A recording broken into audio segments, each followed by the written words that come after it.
십자가로 당신을 봅니다. 인사하겠습니다. 예수님의 십자가로 당신을 봅니다. 예, 주 안에서 사랑합니다. 크게 인사합시다. 주 안에서 사랑합니다. 예, 오늘은 먼저 와서 준비하다라고 하는 제목으로 함께 은혜 나누고자 합니다. 뭔가 준비가 있어야 그 다음에 주인공이 등장하게 되는 것이죠.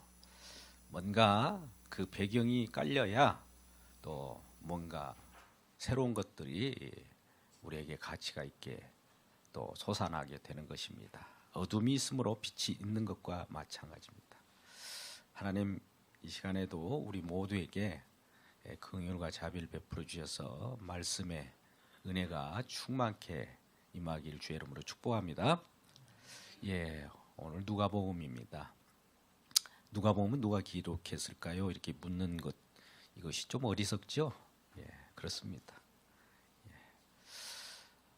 누가복음에 누가가 오늘 역사적 사실을 기록했다라고 2절에 목격자와 말씀 일꾼된 자들이 전하여 준 그대로 내력을 저술하려고 붓을 든 자는 많이 있었으나 자기도 그러한 근원을 파악하고 이 글을 쓴다라고 하는 겁니다.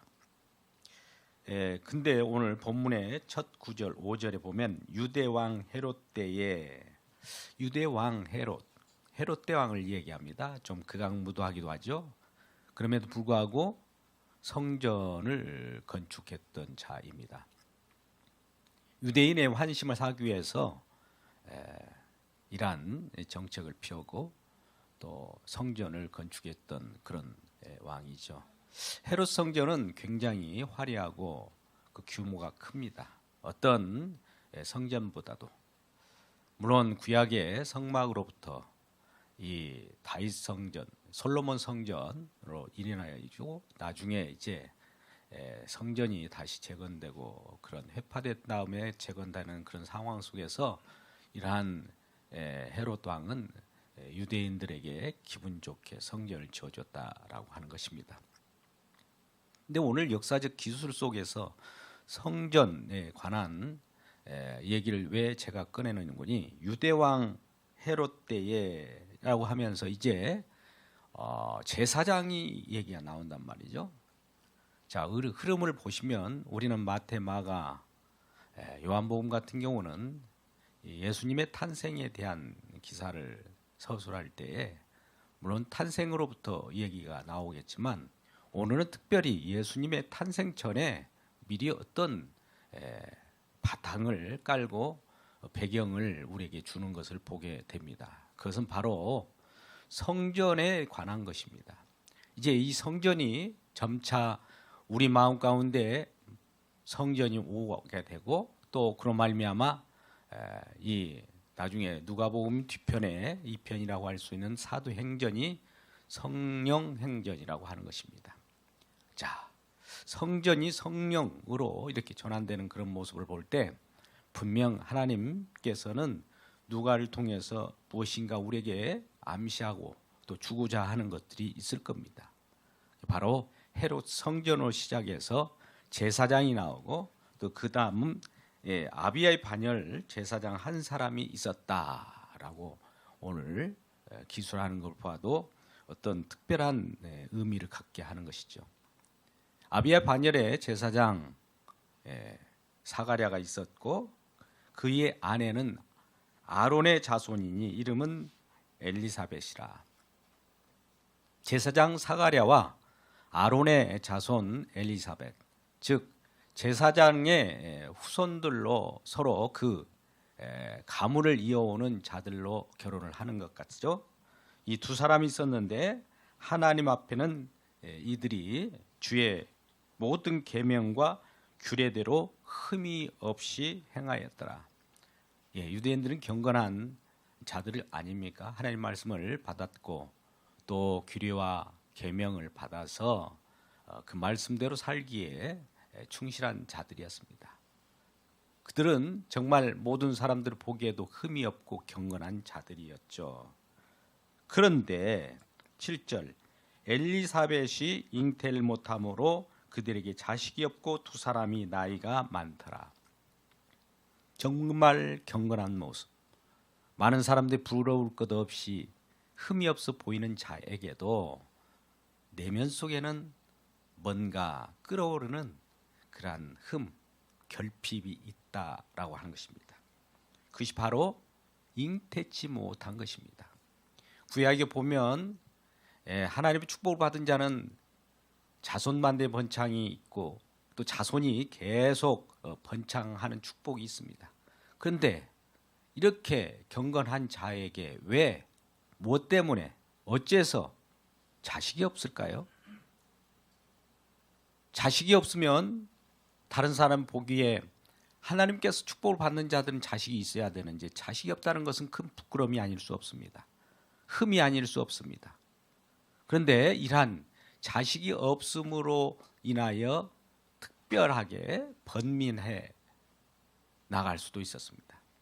또 그로 인하여 날마다 하나님 앞에 나와서 그러한 자식 없음을 통해서 하나님께 간구하는 그런 일이 있었겠지요. 여러분, 우리는 많은 사람이 흠이 없어 보이고 행복한 것 같이 보이지 않습니까? 행복하게 보이는 것하고 행복한 것은 다릅니다. 사실 우리는 주변 사람들 볼 때 뭔가 가지고 있는 것들이 많으면 부유할 것 같이 보입니다. 행복한 것처럼 보여요. 나만이 고민을 갖고 있고 주변에 나보다는 여건이 좋으면 그분은 행복할 것처럼 보이지만 사실 그 내면에 들어가면 그렇게 행복하게 보이는 것과 직접 확인한 바는 행복하지 않는 경우가 많이 있죠. 마찬가지입니다. 우리 인생 가운데 누구라도 그렇게 보이는 것과 또 실제로 살아가는 것은 다르다는 겁니다. 이 사가랴와 엘리사벳도 마찬가지입니다. 많은 사람들이 볼 때는 정말 경건한 자로서 흠이 없어 보였지만 그 내면 속에는 자식이 없음으로 말미암아 날마다 번민의 생활을 가졌던 것 같습니다. 근데 이제 사가랴는 제사장의 반차를 통해서 성전에 제비를 뽑아서 들어가게 됩니다. 유대인들의 제사장들은 24 반차를 거쳐서 약 2만여 명의 제사장들이 있었다고 해요. 그럼 2만여 명이 1년에 24 반차 24번에 걸쳐서 한 묶음씩 24 묶음이 들어가게 되면 1년에 약 한 주간씩 2주간, 일주일씩 2주간을 들어가서 그 성소에 들어갈 수 있는 그러한 일이 벌어집니다. 그런데 그 중에서도 특별히 사가랴가 그 반열에 들어가게 되었고 또 그 성소에 들어가는 자들은 또 특별히 또 뽑습니다. 이 제비 뽑는 거라고 그러죠. 제비를 뽑았는데 거기에 선정이 되었던 것이죠. 누구라도 우리는 제비는 우리 마음대로 뽑은 것 같지만 결정은 하나님께서 해주시는 겁니다. 우연이라는 거 없죠. 우리가 우연처럼 느껴지는 것이 필연적으로 역사하는 것이 하나님의 역사입니다. 그래서 그 사가랴가 제사장으로 직무를 감당하기 위하여 이제 성소에 들어갑니다. 성소에 들어가서 하나님 앞에 분향을 합니다. 분향을 한다는 것은 하나님의 직무, 주어진 제사장의 직무를 다하게 되는데 거기에 갑자기 향단 우편에 주의 사자, 천사가 나타나게 되죠. 일명 가브리엘 천사가 나타나서 이와 같이 말씀합니다. 주의 사자가 그에 나타나 향단 우편에 선지라 2절 12절에 사가랴가 보고 놀라며 무서워하니 천사가 그에게 이르되 사가랴여 무서워하지 말라. 너의 간구함이 들린지라 내 아내 엘리사벳이 내게 아들 낳아 주리니 그 이름을 요한이라 하라. 천사가 나타나서 기쁜 소식을 이와 같이 전해 주는 것이죠. 그런데 이 반응은 어떻습니까? 사가랴의 반응은 그동안 자기가 그 자식이 없어서 날마다 번민하며 기도하며 응답을 받기를 그렇게 원해서 하나님 앞에 간구도 했겠거니와 그러한 간구의 기도를 날마다 드리면서 또 오늘 기왕 분양하면서도 그러한 간구를 드렸을 겁니다. 그런데 응답이 왔는데 너도 기뻐하고 즐거워할 것이, 많은 사람도 또한 이러한 아들이 태어남을 기뻐할 것이다 라고 하는데, 이 사가랴는 이렇게 반응합니다. 18절, 사가랴가 천사에게 이르되 내가 이것을 어떻게 알리오? 내가 늙고 나이도 많으니이다. 기도를 하고 또 그러한 하나님의 간구하에 따른 응답을 받기를 원했는데 응답이 왔는데 못 믿는 거예요. 우리도 그러지 않습니까? 하나님의 약속, 하나님께서 우리에게 주시고자 하는 축복을 날마다 생각하면서 간구하면서 막상 응답이 오면 그것을 믿지 않는 경우가 많아요. 이거 아이러니가 아닐 수 없는 겁니다. 그것은 하나님의 뜻이 있어요. 우리는 믿을 수 없어요. 사실 우리 속에는 믿음이라고 하는 것이 없는 것을 하나님께서 그것을 끄집어내고 하나님의 긍휼과 자비로 믿음을 우리에게 주십니다. 우리는 있는 데서 믿음이 나오는 것이 아니라 없는 데서 하나님께서 은혜로 주신다는 것을 가르쳐 주기 위해서 겨자씨 많은 믿음도 없다라고 하는 겁니다. 여러분, 겨자씨만한 믿음이라면 어떤 일이 벌어질까요? 이 산을 들려 저 바다에 빠추라 해도 그 일이 벌어집니다. 그런데 이 겨자씨만한 믿음도 우리에게서는 없다, 인간에게서 나올 수 없다라는 것을 분명히 한 다음에 하나님을 하신다는 거예요. 하나님께서 믿음을 선물로 주셔야만 이 일로 진행한다는 겁니다. 그러니 사가랴도 하나님께 간구하고 이러한 응답을 받을 때 이 사가랴의 기도의 능력 때문에 이 일이 벌어지는 것도 아니고, 또 하나님께 간구를 했기 때문에 이 사가랴가 어떤 능력을 받아서 어떤 일이 벌어지는 것도 아닙니다. 하나님이 그대로 응답하신 것이죠. 가브리엘 천사를 통해서 그 응답이 오게 되는데, 아까 같이 아들을 낳는다, 아들을 낳아주리니 그 이름을 요한이라 하라. 그러면서 너도 기뻐하고 즐거워할 것이요. 근데 막상 이런 기뻐할 일이 아닌 거예요. 두려움에 쌓이는 거죠.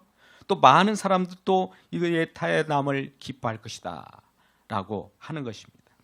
그런데도 불구하고 이러한 사가랴의 반응이 저와 여러분의 반응이지 않습니까? 하나님의 약속을 믿고 간구하지만 그것을 기다리는 우리들은 그 약속을 믿지 않고 기다리기만 하는 것 같습니다. 그런데 이러한 우리들에게도 우리 주님께서 긍휼을 베푸시면 은혜로 우리의 믿음 없음, 우리의 간구가 사실은 사실 우리 주님을 향한 그 간구보다도 내 욕심을 드러내는 그런 기도일 뿐이라는 것을 드러내고 진정한 하나님의 긍휼과 자비를 심어주는 놀라운 일이 벌어지는 것입니다. 이때 당시 경건한 자들이 기도하는 간구는 무엇이었을까요? 물론 개인적인 기도도 이와 같이 자식이 없을 때는 자식을 낳아달라고, 또 자식 있게 해달라고 기도를 했을 것입니다. 그런데 특별하게 이때 이스라엘 백성들의 기도는 어떤 기도였을까요? 이때쯤 헤롯 왕 성전에 많은 사람들이 갈피를 잡지 못하고 성전 자체도 장사하는 곳으로 변질되어 버리고 많은 사람들이 도적의 굴로 바뀌어 버리는 그런 때입니다. 말라기 시대가 끝나고 나서 선지자들이 나타나지 않는 거예요. 하나님 말씀이 정말 없어서 귀한 하나님 말씀을 받아들일 수 있는 상황이 아니기 때문에 말씀으로부터 멀어졌어요. 그러다 보니 하나님께로부터 멀어졌어요. 그러니 많은 사람들이 간구하는 기도는 정말 앞으로 장차 우리를 이끌어줄 그 메시아 그리스도를 간구하고 그리스도를 기다렸던 것입니다. 그런데 그 그리스도, 그 메시아가 이 땅에 오셔서 다윗 왕국과 같은 또 다른 새로운 힘 있는 왕국을 건설해 주기를 원하는 것이죠. 정치적, 경제적 부를 가져다 주고 또 군사적으로 로마의 압제로부터 해방시켜 주고, 정말 우리가 바벨론 포로로부터 이와 같이 다시 포로로부터 복귀되어서 왔는데 막상 이란 하나님의 말씀은 흥황되지 못하고 그 칠흑과 같은 그 중간기, 침묵기에 들어가 버린 거예요. 말씀이 없는 거예요. 말씀이 없을 때 일어나는 일은 이스라엘 백성들의 부패 그 자체입니다. 그 부패 속에서도 은혜를 받은 자들, 남긴 자들이 하나님을 경건하게 믿고 메시아가 오기를 기다렸던 것입니다. 그 메시아가 바로 그리스도로 곧 오게 될 텐데 그러한 메시아에 빨리 와 주셔서 우리의 어려움을 다 해소시켜 주기를 원했는데 그런 일이 잘 벌어지지 않고 어려움만 계속되어 가 있는 것입니다. 그래서 이스라엘의 회복이 언제 일어날 것인가를 날마다 고대하면서 기도했던 그런 자들이 아닙니까? 그래서 이제 특별하게 이러한 데에 하나님의 약속이 긍휼로서 임하게 될 때에 특별히 나실이라고 하는 그러한 자를 하나님께서 예비하게 되죠. 특별한 자를 하나님께서 뽑아 세워서 그러한 메시아가 올 때를 미리 알려주고 또 많은 사람이 비난을 받지만 그러한 비난 속에서도 특별하게 구별된 자, 독주를 마시지 않고 세상과 구별된 자를 뽑아내게 되는 것이죠. 그러한 자가 지금 사가랴와 엘리사벳의 자손으로 오는 아들로 오는 요한이라는 것입니다. 15절에 이는 그가 주 앞에 큰 자가 되며 포도주나 독한 술을 마시지 아니하며 모태로부터 성령의 충만함을 받았다. 여러분, 이 요한은 모태로부터 이제 사가랴와 엘리사벳 같이 임신을 하지 않습니까? 엘리사벳이 임신을 하게 되었는데 그 속에는 임신할 때부터 잉태할 때부터 모태로부터 성령이 충만함을 받을 것이다 라고 하는 거예요. 여러분, 우리는 성령 충만을 받으려고 하면 기도를 해야 되겠죠. 물론 연초에 가면 기도원에서 성령 충만 집회를 합니다. 열심히 기도하면 성령이 충만하겠죠. 물론 그런 것들이 의미 없는 것은 아닙니다. 그런데 지금 이 요한은 어머니 모태에 있을 때 성령이 충만을 받은 거예요. 요한이 열심히 기도하고 성령 충만해 주십시오라고 하지 않아도 성령이 그 안에 계시는 거예요. 여러분, 이러한 부분들을 볼 때 지금 성전에서 이와 같이 이 사가랴가 기도하고 또 엘리사벳과 더불어서 응답을 받았고 또 응답을 받았을 때 장차 이 나타날 아들 요한이 성령으로 충만하던 것을 보게 됩니다. 성전에서 성령이 충만하는 그런 일이 벌어지고 있는 것입니다. 그래서 이스라엘 자손 곧 그들의 많은 이스라엘 자손들이 주 앞에 하나님 앞에 돌아올 일이 벌어지겠다.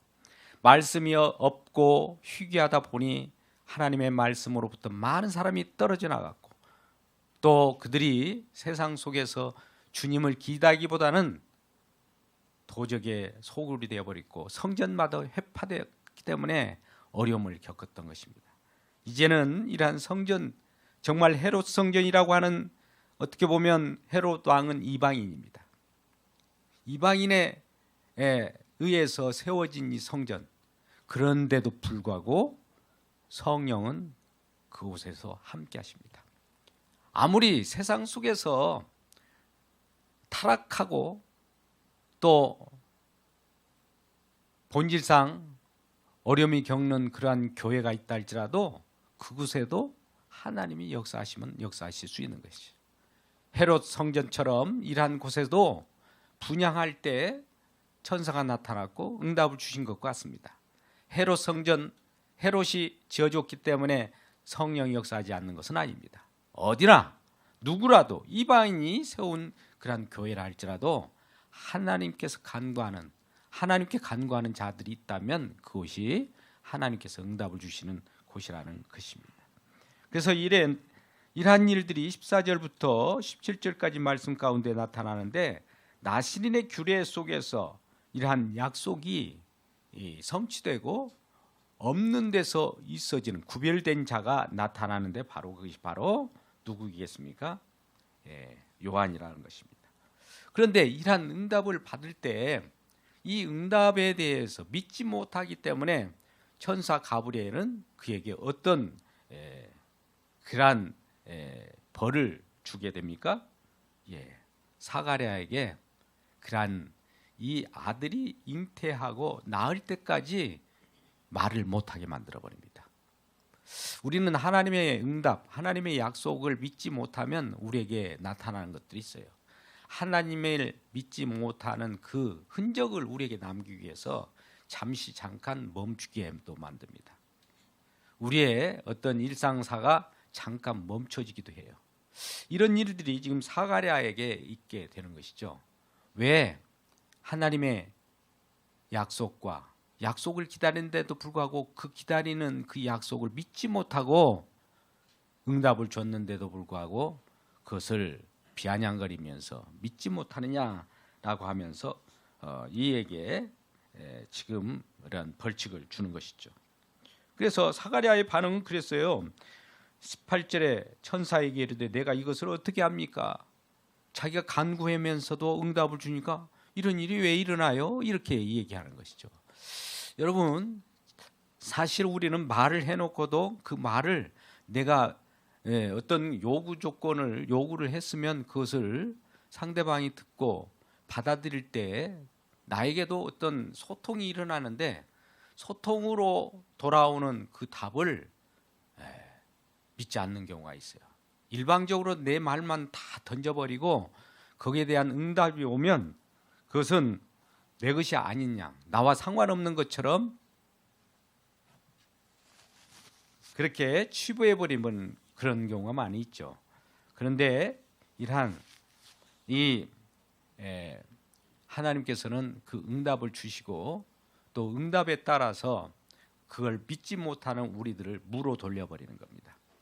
말을 했다는 것을 말 못하게 했다는 것은 말로 말미암아 우리가 화려한 어떤 일을 한다 할지라도 그것을 무로 돌리고 하나님께서는 어떤 일을 진행하는 거예요. 그러니까 너는 말하지 마라. 앞으로 하나님께 기도도 하지 마. 그것이 믿지 못한 그 기도일 것 같으면 하지 않는 것이 좋아라고 하면서 벙어리를 만들어 버리는 것과 같습니다. 우리의 행위로 하나님 앞에 나올 때 그것을 응답받는 어떤 조건으로 내세우면 그것을 죄로로 놓고 하나님께서 이루어 가십니다. 그 이루심이 뭡니까? 우리가 오늘 본문 말씀처럼 그 직무를 다하는 날 때쯤 될 때에 어떤 일이 벌어져요? 24절 이후에 그의 아내 엘리사벳이 잉태하고 5달 동안 숨어 있으며 이르되 주께서 나를 돌보신 날에 사람들 앞에서 내 부끄러움을 없게 하려고 이렇게 행하심이더라. 이제 엘리사벳이 잉태하는 일이 벌어지죠. 응답이 이루어졌어요. 그 응답이 이루어지는 것은 하나님의 일이에요. 하나님의 일이 이루어질까지는 입을 닫으라는 겁니다. 입을 닫으라고 하는 것은 무로 만드는 거예요. 인간의 공로는 무로 만들고 하나님이 역사하시겠다는 거예요. 그것이 이루어졌을 때 이제 응답이 이루어지는데 25절에 주께서 나를 돌보시는 날에 사람들 앞에서 내 부끄러움을 없게 하시려고. 자식이 없는 것은 이제 부끄러움이지 않습니까? 그 당시는 그러한 일들이 부끄러움으로 있었지만 다 해소되는 그런 것들이 있었다는 것이죠.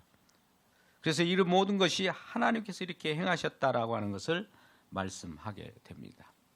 그러면 오늘 이러한 말씀을 주면서 이제 장차 요한이 이와 같이 어떻게 태어날 것인가를 미리 말씀하셨고 또 태어난 자식들이 할 일을 이 태어난 자식이 할 일이 지금 나와 있습니다. 태어날 자식이 할 일은 엘리야의 심령으로 능력을 받아서 그 일을 하겠다는 겁니다. 이것은 말라기 4장 5절 6절 말씀을 우리가 보겠습니다. 같이 읽을까요? 시작. 보라, 여호와의 크고 두려운 날이 이르기 전에 내가 선지자 엘리야를 너에게 보내리니 그가 아버지 마음을 자녀에게로 돌이키게 하고 자녀들의 마음을 그의 아버지에게로 돌이키게 하리라. 돌이키지 아니하면 두렵건대 내가 와서 저주로 그 땅을 칠까 하노라 하시니라. 아버지의 마음을 아들에게로, 또 아들의 마음을 아버지에게로. 자, 우리는 하나님을 아버지라고 부릅니다. 또 우리는 하나님의 아들입니다. 그렇다면 서로 소통 관계가 이루어지지 않았던 상황 속에서 이제 서로의 마음을 소통하게 한다는 거예요. 하나님 말씀이 있었으나 하나님 말씀 가운데 말씀을 깨닫지 못하고 말씀으로 서로 소통하지 못했던 것들이 소통하게 되어 간다는 겁니다. 우리는 정말 칠 같은 침묵기에 있을 때 하나님 말씀이 없으면 우리 마음은 번민할 수밖에 없어요.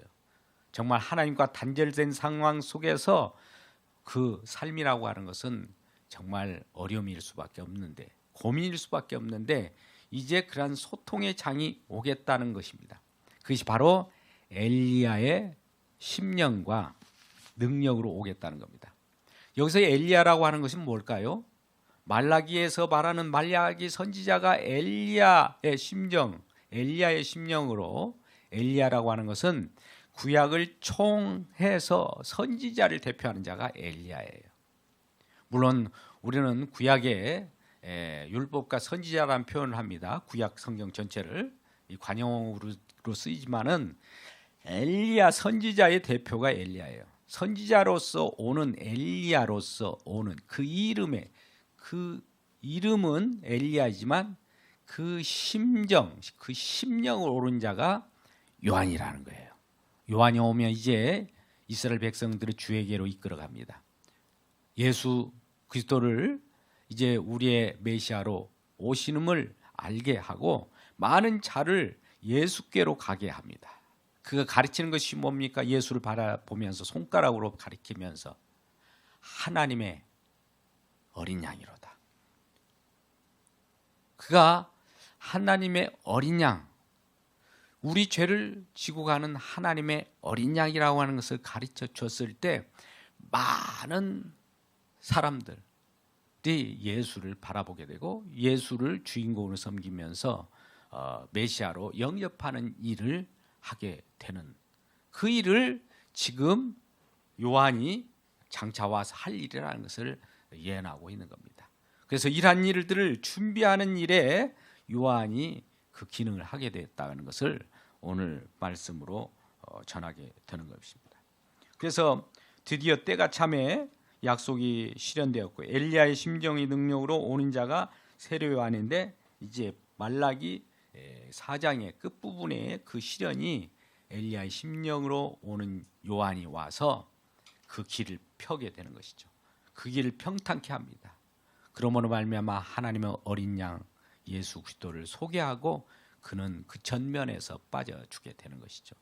이러한 먼저 와서 준비한 세례 요한의 생각을 가지면서 그가 성전에서 성령으로 잉태되어서 또 그와 같은 성령으로 잉태된 그 요한이 그 장차 하나님의 역사를 가르쳐 주고 또 그러한 전면에서 빠져주는 그 준비를 하는 그 세례 요한의 삶을 볼 때 우리가 주인공이 아니라 예수 그리스도를 주인공으로 놓고 우리는 그 앞에서 겸손한 마음으로 무릎을 꿇는 자세가 우리가 마지막 우리 주님을 섬기는 자세이지 않을까 싶습니다. 여러분, 이러한 주님을 모시고 날마다 그 앞에서 우리가 무릎 꿇고 하나님을 존귀 여기고 예수 그리스도만 높이는 저와 여러분 되시기를 주님의 이름으로 축복합니다. 기도하겠습니다.